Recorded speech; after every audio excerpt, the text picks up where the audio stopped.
In the name of the Father, and of the Son, and of the Holy Spirit. Amen. My dear brother and sister, fraternal greetings to you from the Carmelite Fathers, and warm welcome to Carmel Light, reflection on the day's readings. It's the 1st of January, and we begin a new year dedicated to Saint Joseph. And on this first day of the year, we celebrate the solemnity of Holy Mary, Mother of God. Now, Larissa will enlighten us on the historical development and the significance of the solemnity that we celebrate today. The 1st of January is celebrated as the Solemnity of Mary, Mother of God. On this day, the Catholic Church also celebrates the World Day of Peace, a tradition established by Pope Paul VI and confirmed by Pope John Paul II. Way back in the year 431, there was a bitter controversy among theologians over the role of Mary in the Catholic Church. They debated the question, who is Mary in God's plan? In the end, the bishops declared that Mary is really the mother of Jesus and Jesus is really God. So it must be said that Mary is the mother of God. The oldest Christian greeting of Mary was proclaimed when Mary's relative, Elizabeth, called her Mother of my Lord. When Elizabeth welcomed Mary, she recognized both the great privilege God had given Mary and Mary's great faith in accepting it. For centuries, Mary has been praised because she believed. She is Mother of God because of her faith in God. The Solemnity of Mary, Mother of God, celebrates Mary's faith and trust in God alone. The Church wants us to imitate her faith. In the early centuries of the Church, once Christmas began to be celebrated as its own feast on December 25th, the octave of Christmas, January 1st, took on a special meaning. In the East and throughout much of the West, it became common to celebrate the feast of Mary, the Mother of God, on this day. This feast was never established in the universal calendar of the Church. However, and a separate feast celebrating the circumcision of our Lord Jesus Christ eventually took hold of January 1st. With the revision of the liturgical calendar at the time of the introduction of the Novus Ordo, the feast of the circumcision was set aside and the ancient practice of dedicating January 1st to the Mother of God was revived, this time as a universal feast. On this day, we are reminded of the role that the Blessed Virgin played in the plan of our salvation. Christ's birth was made possible by Mary's fiat. Be it done unto me according to thy word. One of the earliest titles given by Christians to the Blessed Virgin was Theotokos, God-bearer. This Greek term was officially consecrated as Catholic doctrine at the Council of Ephesus in 431, thus becoming the first Marian dogma. This Catholic doctrine is based on the doctrine of incarnation as expressed by St. Paul. God sent his Son, born of a woman, born under the law. Galatians chapter 4 verses 4. In its chapter on Mary's role in the Church, Vatican II's dogmatic constitution, Lumen Gentium, Light of the People, calls Mary Mother of God 12 times. We celebrate Mary as the Mother of God because in bearing Christ she bore the fullness of the Godhead within her. As we begin another year, we draw inspiration from the selfless love of Mary, who never hesitated to do the will of God, and we trust in her prayers to God for us, that we might, as the years pass, become more like her. Placing all our intentions before her, let us all together say, O Mary, Mother of God, pray for us. My dear brother and sister, liturgically, it's the octave of Christmas, the eighth day. It's also marked as Global Family Day and 54th World Peace Day. It's also the first Friday of the month. We have three readings today. First reading is taken from Book of Numbers, chapter 6, verse 22 to 27. Then St. Paul's letter to Galatians, chapter 4, verses 4 to 7. And then the Gospel reading taken from Luke, chapter 2, verses 16 to 21. Let's pay attention to the Gospel reading now. Reading from the Holy Gospel according to Luke. At that time, the shepherds went with haste and found Mary and Joseph and the baby lying in a manger. And when they saw it, they made known the saying that had been told them concerning this child.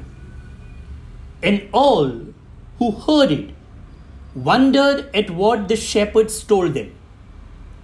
But Mary treasured all these things, pondering them in her heart. And the shepherds returned, glorifying and praising God for all they had heard and seen, and it had been told them. And at the end of 8 days, when he was circumcised, he was called Jesus, the name given by the angel before he was conceived in the womb. The Gospel of the Lord. Praise to you, Lord Jesus Christ. Mary kept all these things, reflecting on them in her heart. Mary kept all these things, reflecting on them in her heart. Mary must have been exhausted. First, a long journey, then the fear of too many closed doors, then the pains of childbirth alone in a cave with just her husband, then shepherds with tales of angelic visions. But there she is, on the threshold of a new and uncertain era in her life, prayerfully reflecting, not complaining about her present troubles, not worrying about the future, not reliving the past. Instead, she is pondering all these events and finding the hand of the Lord in each of them. Brothers and sisters, we should take Mary's disposition as a model for all of us as we begin a new year. A reflective and contemplative woman, she knew how to turn inwardly to find God's wisdom and guidance. She knew how to contemplate the events in her life in a way that opened her up to the presence of God and kept her from the fears and anxieties that could have easily overwhelmed her. As we begin another year 2021, each of us is at the beginning of a new era. We are all standing on the peak of a mountain and can look both ways, with the past behind us and the future ahead of us. we can all take a kind of inventory, remembering what God has done for us in the past and setting our goals and dreams for how we want Him to work in us in the future. So, my dear brother and sister, open your eyes today. Take your time to see the ways God has worked this year.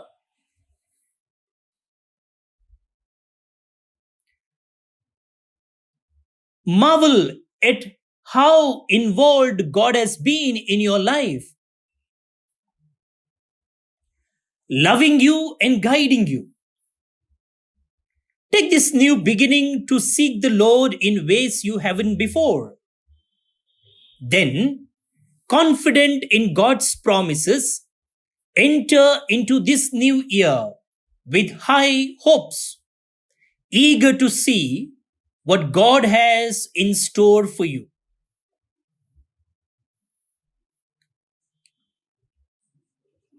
Lord, just as Mary did, I now dedicate myself to you. I want to spend this year pondering and reflecting on your goodness so that I can find your presence every day. Amen.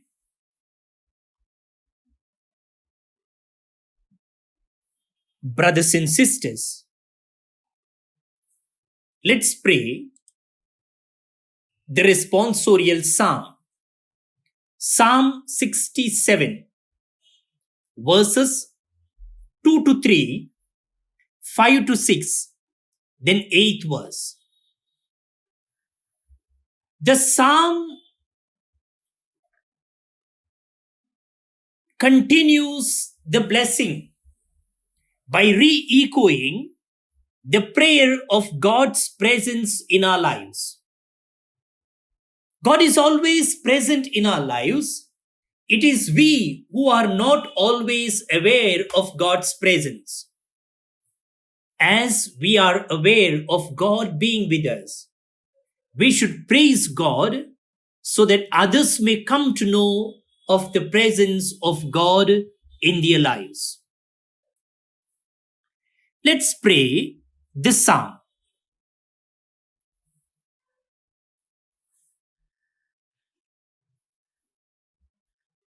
Let your response be, O God, be gracious and bless us. O God, be gracious and bless us, and let your face shed its light upon us. So will your ways be known upon earth, and all nations learn your salvation. Your response, O God, be gracious and bless us. Let the nations be glad and shout for joy. With uprightness, you rule the peoples, you guide the nations on earth. Response, O God, be gracious and bless us. Let the peoples praise you, O God. Let all the peoples praise you.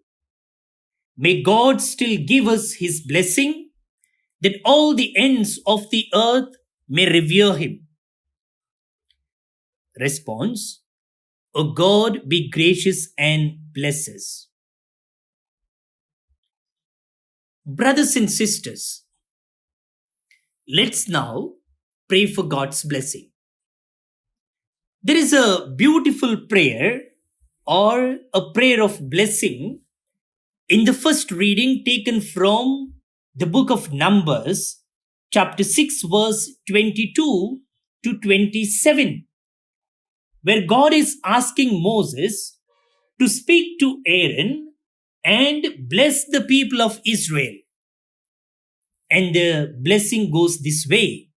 And I would like to pray that same blessing over all of you. Let's join our heads and bow our heads. Let's join our hands and bow our heads. The Lord bless you and keep you. The Lord make his face to shine upon you and be gracious to you. The Lord lift up his countenance upon you and give you peace. The Father and the Son and the Holy Spirit. Amen. As I told you, we have already begun a year dedicated to Saint Joseph. Pope Francis declared a year of Saint Joseph beginning from December 8th, 2020 to December 8th, 2021. And he wrote an apostolic letter named Patris Corde, which means with the Father's heart. And in that letter, he declared this year. And at the end of the letter, he makes a beautiful prayer to Saint Joseph, and we will pray that prayer. Hail, guardian of the Redeemer, spouse of the Blessed Virgin Mary. To you, God entrusted his only Son. In you, Mary placed her trust. With you, Christ became man. Blessed Joseph, to us too, show yourself a father and guide us in the path of life. Obtain for us grace, mercy, and courage, and defend us from every evil. Amen. We remember today all those who are celebrating their birthdays, especially Father Canute Tauro, Carmelite, Concesio Silvala Xavier from Borivali, Mumbai, Jonathan Fernandez from Sydney, Agnes Vaz from Bardes, Goa, Sonia D'Souza from Bengaluru, Cyprian Jerome Pinto from Mira Road, presently in Muscat, George D'Souza from Sakinaka, Mumbai, Margaret Sikvera from Mira Road, Mumbai, and Helen Saldana from Udupi, who is celebrating her golden jubilee of life. Wish you all a happy birthday and pray God's choicest blessings on all of you. Wilson and Jennifer Gomes from Mangaluru, Dawn and Sharil Desa from Kanajar, Udupi, are celebrating their wedding anniversary today. Congratulations, dear friends. God bless you. Santosh Noronna and family from Bendur, presently in Kuwait, Jacinta D'Souza from Bahrain, Anthony Lewis and family from Thane, Mumbai. Give thanks to God for all the blessings. We too join with them and thank God for his marvelous blessings in our own lives. And we pray for the departed soul of Lazarus D'Souza from Pius Nagar, Kundapur, family souls of Walter D'Souza from Gujarat, and also Santosh Noronna and family presently in Kuwait from Bendur. Pray for all the souls in purgatory. Also, Francis Lucas and Anita D'Souza from Borivali, Mumbai. Pray for souls in purgatory. We also join with them and pray for all the departed souls. May the Lord grant them eternal rest.